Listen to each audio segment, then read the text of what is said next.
Test ও টি-20 cricket থেকে অবসরের ঘোষণা দিয়েছেন সাকিব আল হাসান। ভারতের বিপক্ষে কানপুর টেস্টের আগে সংবাদ সম্মেলনে এই ঘোষণা দেন বিশ্বসেরা অলরাউন্ডার।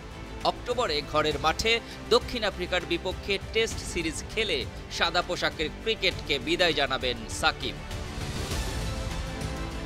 অবসরের ঘোষণার পরেই সাংবাদিকদের প্রশ্নোত্তরের জবাব দেন সাকিব। বলেন, শেয়ার বাজার কারসাজি তার বিরুদ্ধে করা হত্যা মামলা প্রসঙ্গে। সাকিব বলেন, একটা কেস এখন হয়েছে, সবারই রাইটস আছে, বাট আপনারা সবাই জানেন যে এটা কেমন ধরনের কেস ছিল, কিংবা আমি ওই সময় কোথায় ছিলাম, আমার কাজ কি ছিল, কিংবা আমি কি করছিলাম।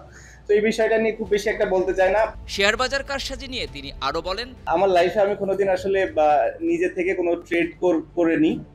কেউ যদি এটা বলে যে এই ট্রেডিং নিয়ে কথাও বলেছি, আমাকে প্রমাণ দিলে আমি খুশি হব। সো এই সবগুলো এখন আসলে যে কেউ যে যার যার মতো করতেই পারে, বাট জিনিসগুলো হচ্ছে যে আপনি যদি সুন্দর করে একটু করতো হয়তো মেবি বেটার হতো আমার জন্য হয়তো মেন্টালি একটু ভালো হতো। সাকিব আরো বলেন, ফলস এলিগেশন গুলো আমার কাছে মনে হয় না যে এই জিনিসগুলো খুব একটা ভালো দিক বহন করে আমাদের দেশের জন্য।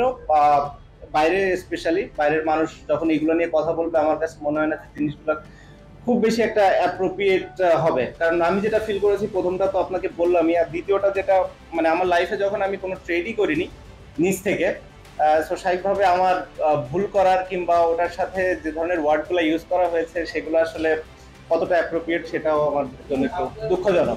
উল্লেখ্য, বৈষম্য বিরোধী আন্দোলন চলাকালে কানাডার গ্লোবাল টি-20 লিগে খেলছিলেন সাকিব। আদাবরে গার্মেন্টস কর্মী হত্যা মামলায় তাকে আসামি করা হয়। এছাড়া সম্প্রতি শেয়ার লেনদেনে কারসাজির অভিযোগে সাকিবকে 50 লাখ টাকা জরিমানা করে Bangladesh securities and exchange commission BSEC। Sports desk, 52 TV.